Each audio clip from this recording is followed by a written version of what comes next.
discuss the global population and mobility, focusing especially on global cities. From the word population, it refers to the total number of people living in a certain area, such as a city, country, or the whole world.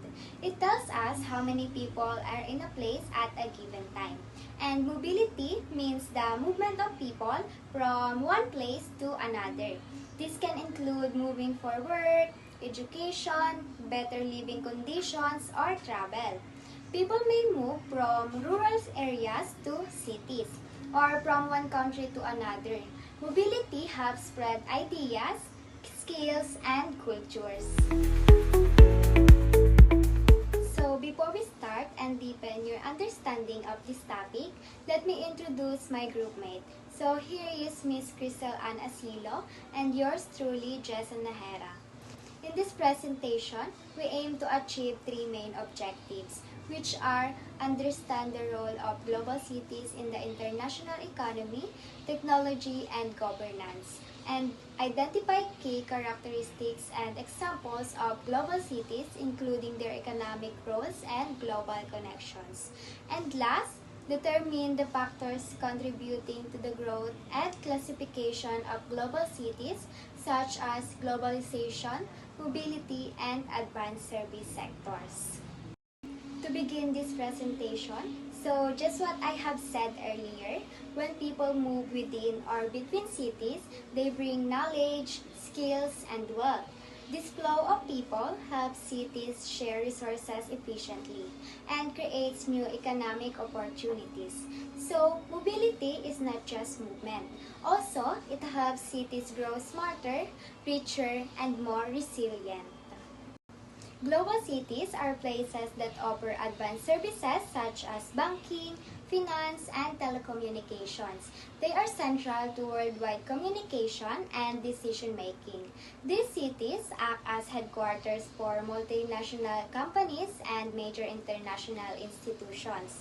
They are not just important locally, they are globally connected and influential. So the general characteristics of global cities are global economic power, advanced infrastructure, cultural influence, and connectivity. Globalization as a spatial phenomenon means that globalization does not just happen in theory. It takes place in real physical spaces like cities.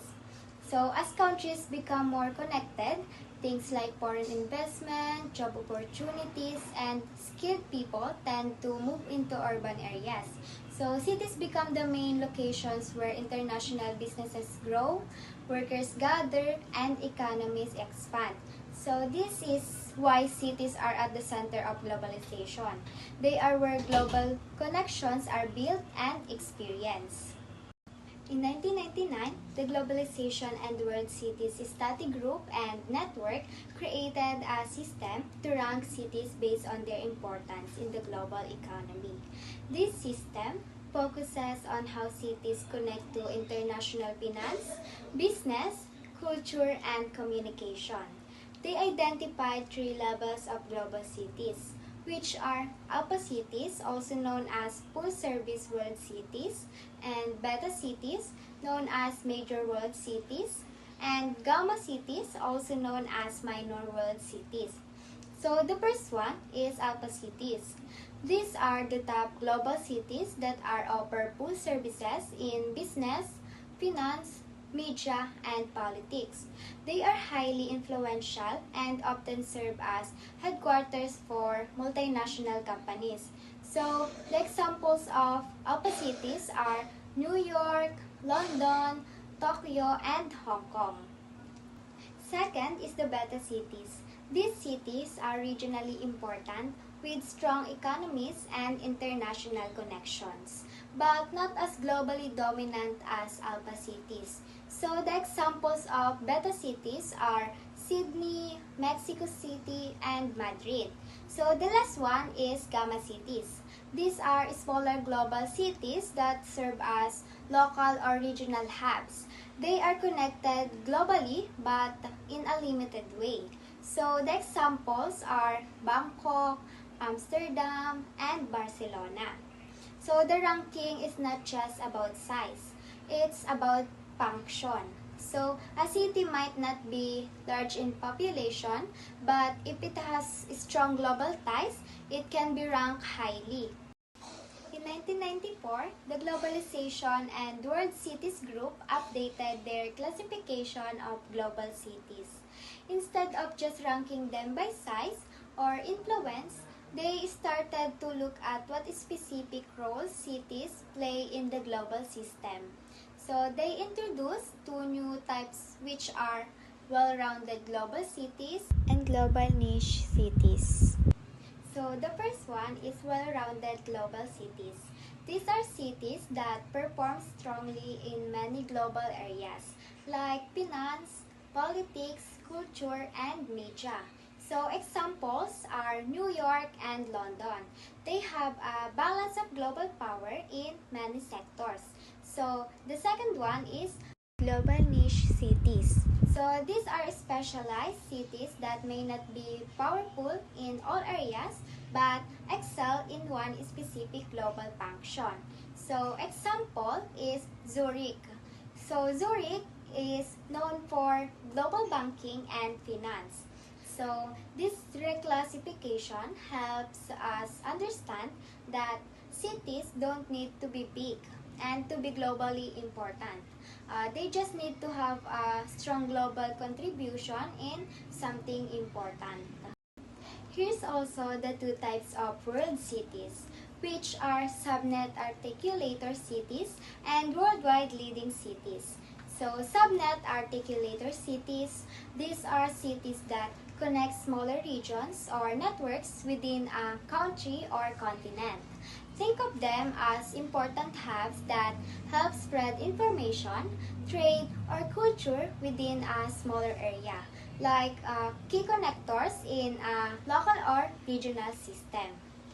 So the second one is worldwide leading cities. So these are big global cities that have a huge influence on the world. They lead in things like finance, culture, politics, and technology. So examples include New York, London, and Tokyo. It is called world cities because they matter to the whole world, not just their own country. After discussing about the rank and classifications of global cities, now I will discuss about some system that use how cities contribute globally. Before I proceed to the discussion about Global City Index, let me ask you first. Have you ever wondered why some cities are called global cities and what makes them so important? The Global City Index ranks cities worldwide based on indicators such as economic strength, human capital, quality of life, environment, and governance. These indicators define the categories of global cities and measure how effectively they function as global hubs. We have 5 dimensions of the Global City Index. Let's explore what makes a city truly global. First is business activity. Cities with strong economies attract major companies, international conference, and trade activities. Like for example, New York, it is a global financial hub. Second is human capital. These cities attract talent. They have a top universities, foreign students, and the skilled workers, like London. The third is an information exchange.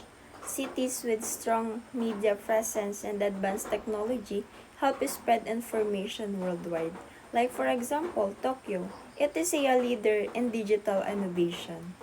And for the fourth one is cultural experience. Arts, history, and entertainment make a city culturally significant. Like for example, Paris. It is a famous for its fashions and museums. The last dimension of Global City Index is political engagement. Some cities shape global policies through diplomacies and governance. One example of a major political center is Washington, D.C., home to embassies, global summits, and international organizations that influence worldwide decisions. In summary, Global City Index helps measure how cities contribute to global development. by assessing their influence in business, education, culture, and politics. Have you ever wondered why cities like New York, London, and Tokyo dominate global influence? These cities are not just large, they are economic powerhouses, cultural hubs, and center of innovation. The Global City Power Index or GPCI evaluates and ranks major cities worldwide based on their ability to attract people, businesses, and investment. This magnetism reflects a city's comprehensive power to draw talent, capital, and enterprises from around the world. In 2011, Global Power City Index considered six several functions areas, which are economy, research and development, cultural interaction, livability, environment, and accessibility. First is economy. A strong economy makes a city an attractive hub for businesses, trade, and investment. Cities like New York and Shanghai lead in market vitality, financial power, and global trade. And for the second is research and development. In global cities, research and development play a big role in specific discoveries, business growth, and technological advancement. Each city has a different focus.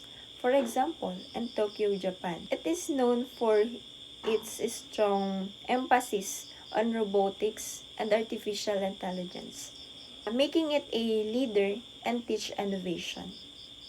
For the third one is cultural interaction. Cultural defines a city's global appeal. Cities like Paris and Dubai stand out for their trend-setting potential, arts and entertainment, and tourism. And the fourth one is livability. Quality of life is matter. Cities like Singapore is high ranked due to their safety, affordability, and well-being support system.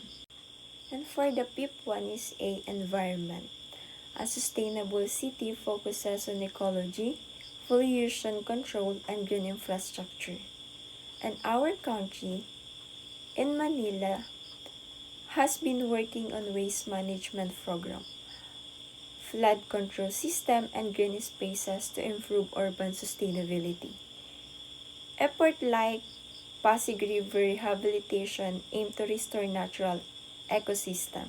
And for the last dimensions of a Global Power City Index is accessibility.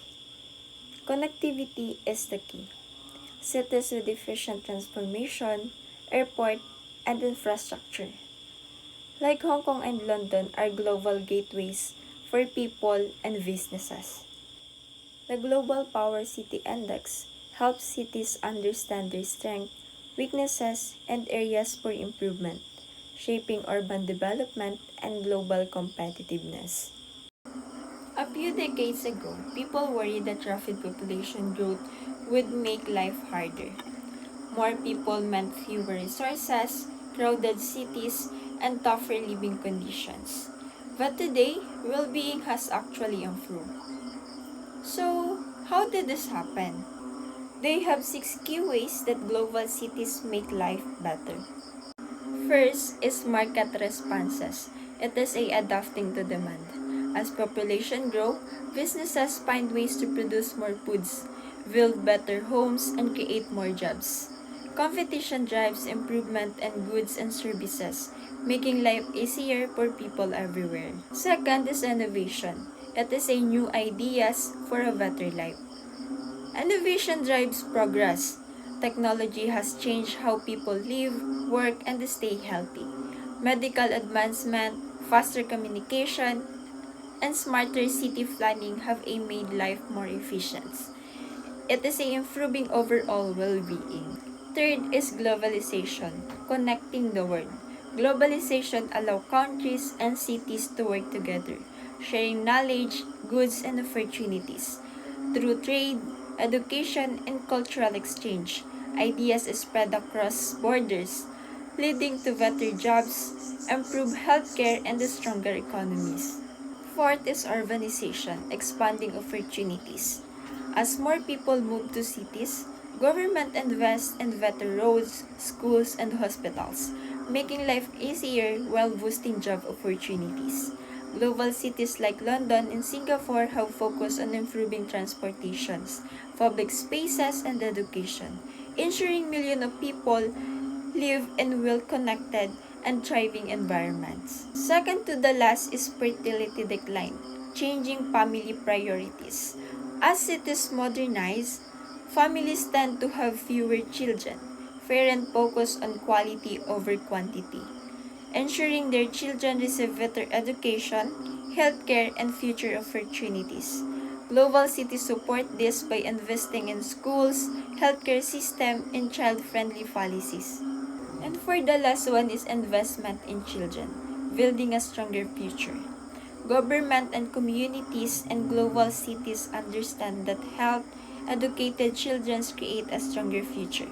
By investing in quality schooling, healthcare, and social support, they help future generations thrive and build a stronger society. So, while rapid population growth once seems like a major challenge, global cities have adopted, innovated, and invested in people. Their smart solutions improve lives, proving that growth doesn't have to mean struggle. It can lead to progress. For the conclusion, global cities aim more than just a big or busy places. They help economies grow, inspire new technology, and influence major decisions that affect the world. People from different backgrounds come and go, bringing new ideas and resources. This exchange of knowledge leads to innovations, creating things that improve daily life. To understand how cities contribute globally, we use systems like the Global City Index. It helps us to see how cities impact business, educations, and culture in different ways. And as cities expand and connect, they drive progress by making investments, setting rules, and working on projects that make better life. So, global cities are not just a places on a map, not a places with bright lights and busy streets. They are shape future, bringing people together and making the world a better place.